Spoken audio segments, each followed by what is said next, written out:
वेदन में मेरा भेद है, मैं वेदन का माही, पर जो मेरे हृदय बसे वो वेदन में नाही। Hi friends, thanks for watching my video. मैं Richa Gupta, educationist, entrepreneur, NLP life coach and angel healer, आपका अपने इस चैनल पर स्वागत करती हूँ। फ्रेंड्स, मैं अप्रिशिएट करती हूँ आप सभी को कि आप अपनी लाइफ को बेहतर बनाने के लिए अवेयर हो रहे हैं, एक कदम आगे बढ़ा रहे हैं। और पहली बात, सभी के सवालों के जवाब वीडियोस के थ्रू आ रहे हैं। थोड़ा सा वक्त लगता है, इसलिए सब्र ज़रूर रखिएगा और अपने सवाल कमेंट सेक्शन में छोड़ना मत भूलिएगा। मुझे बहुत खुशी है कि आप मेरे भाई बंधु सभी आज इस बात के लिए अवेयर हो चुके हैं और अपनी बेहतरी के लिए एक एक कदम आगे बढ़ा भी रहे हैं और बात को समझ भी रहे हैं। यहाँ से बात को आगे बढ़ाते हैं। हम सब कॉन्शियस रीइम्प्रिंटिंग की बात कर रहे हैं, लेकिन आज इस बात को समझिएगा। हमने टेक्निक तो करनी शुरू कर दी मैडम, लेकिन अभी कुछ समझ में नहीं आ रहा, अभी कुछ रिजल्ट नहीं आ रहा, अभी कुछ ऐसा नहीं हो रहा, अभी कुछ वैसा नहीं हो रहा। शांति, सब्र रखिए, सब होगा। इतने साल लगा के बिगाड़ा भी तो है ना। बिगाड़ा क्या है? कहने का मतलब ये है, जितनी मेमोरीज आपके न्यूरॉन में, जितना स्पेस था वहाँ पर आपने जो भरा है वही अभी आपकी रियलिटी है और अब तो उसकी सफाई करने की बात आ रही है। अब जैसे जैसे आप प्रैक्टिस करते जाएंगे और जब आपने नोट किया होगा, इसको एक एग्जाम्पल की तरह समझते हैं।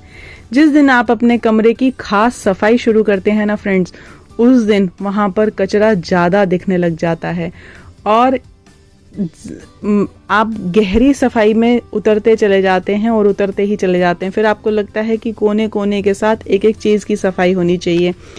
Same with thoughts. जब हम अपने विचारों की सफाई करने लगते हैं, उसमें शुद्धता लाने लगते हैं, तो बहुत सी चीज़ें उभर कर आती हैं।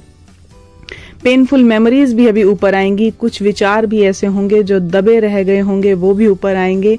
लेकिन सब्र बनाए रखिए, ये सब आपका प्रोसेस है।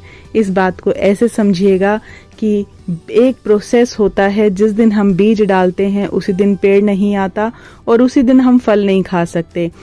और अगर देखा जाए तो बिल गेट्स के घर अगर किसी बच्चे ने जन्म लेना होगा तो उसे भी पूरे 9 महीने का प्रोसेस ही फॉलो करके इस संसार में आना पड़ेगा। वो आसमान से इस तरह से नहीं टपक सकता, भले ही कितनी रिद्धि या सिद्धि आ गई हो। तो कहने का मतलब ये है कि हर चीज का एक प्रोसेस होता है और हमें वो प्रोसेस फॉलो करना होता है।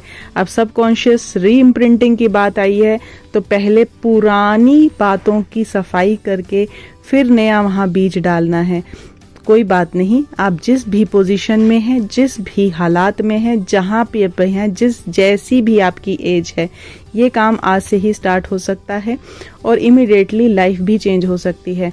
लॉ ऑफ अट्रैक्शन की प्रैक्टिस की एक पहली शर्त ये है कि यहाँ से मैनिपुलेशंस आपको ख़त्म करनी होंगी। आपको सबके लिए समता भाव लेकर आना है। दुख खुशी के लिए भी एक समता भाव लेकर आना है। हो सकता है ये बात थोड़ी सी सत्संग जैसी लग रही हो, लेकिन साइंटिफिकली अगर इसे देखा जाए तो आप अब इस बात को मानेंगे कि जो फ्रीक्वेंसी, जो वाइब्रेशन आप इस यूनिवर्स में छोड़ रहे हैं, वही आप अट्रैक्ट कर रहे हैं।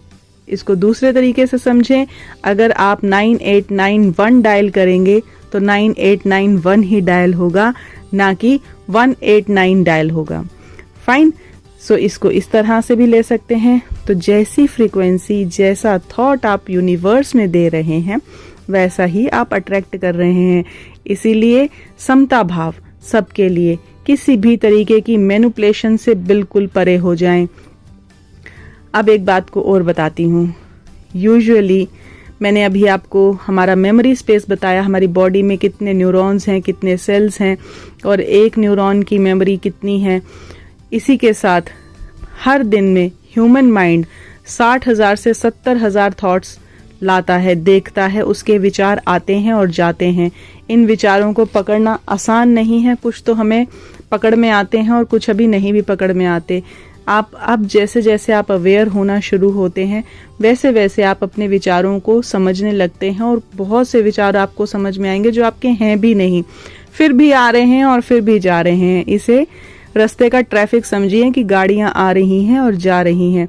Let them come and go. किसी भी थॉट पर रिएक्ट ना करें। फिलहाल अभी अपनी प्रैक्टिस में आप जो भी इनिशियल प्रैक्टिस कर रहे हैं, स्क्रिप्टिंग कर रहे हैं स्क्रिप्टिंग करें, मेडिटेशन कर रहे हैं मेडिटेशन करें, या कोई भी XYZ कोई भी प्रैक्टिस कर रहे हैं उस पर बने रहें, क्योंकि यही हमारी प्रैक्टिस एक एक कदम हमारी बेहतरी की तरफ है, ताकि हमारी लाइफ बेहतर से बेहतरीन हो सके।